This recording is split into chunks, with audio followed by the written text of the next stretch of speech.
দর্শক, আমরা আলোচনায় প্রথমেই যুক্ত হতে চাই অধ্যাপক ডক্টর রমিত আজাদ আপনার সাথে। কিন্তু কেন এই ঘটনা, অর্থাৎ চট্টগ্রামের একটি রাষ্ট্রদ্রোহ মামলায় চিন্ময় দাসকে যিনি বহিষ্কার হয়েছিলেন, তার এই জামিন বিরোধিতা করা একজন আইনজীবীকে হত্যা করার ঘটনা কেন ঘটল?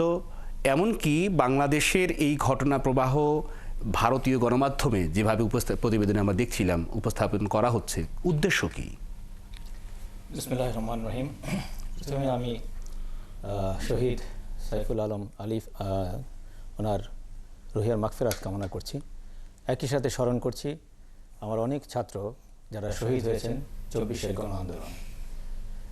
তো একজন শিক্ষক হিসাবে শহীদদের কথা মনে পড়লে আমার চোখ ভিজে আসে। তো বিষয় যেটা হচ্ছে সেটা হচ্ছে যে বিপ্লব আসলে একবারে শেষ হয়ে যায় না, ওর রেশ থাকে। আর একটা বিষয় হচ্ছে বিপ্লবের পরে সবসময় প্রতিবিপ্লব আসে। তো এই প্রতিবিপ্লব দমনে কঠোর হওয়াটা খুব জরুরি।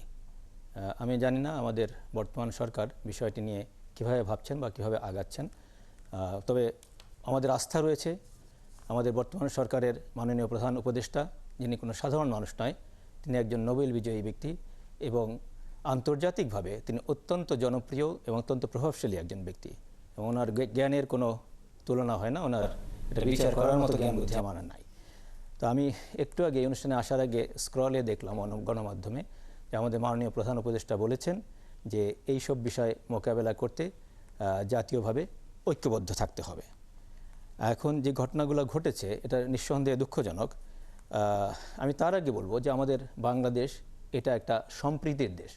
সাম্প্রদায়িক সম্প্রীতি তো বটেই, সর্বক্ষেত্রে আমাদের সম্প্রীতি আছে। খেয়াল করবেন যে মানুষের নাম, আমরা সবাই বাংলাদেশি, মেজরিটি মুসলিম, অন্যান্য ধর্মের আছে, দেখবেন যে মানুষের নামের মধ্যে কারো নাম ইউরোপিয়ান নাম, কারো নাম ফার্সি নাম, কারো নাম আরবি নাম, কারো নাম হয়তো যে অন্য কোনো দেশের নাম। হ্যাঁ, অর্থাৎ কি আমরা খুব লিবারাল, এবং আমাদের যে খাদ্যাভ্যাসে দেখবেন ওই বিরিয়ানি এবং বার্গার পাশাপাশি চলছে, ওই স্প্যানিশ পাস্তা চলছে, ফ্রেঞ্চ ফ্রাই চলছে।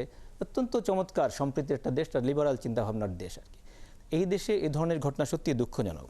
আর আমি ছোটোবেলায় শোনা আমার একটা জি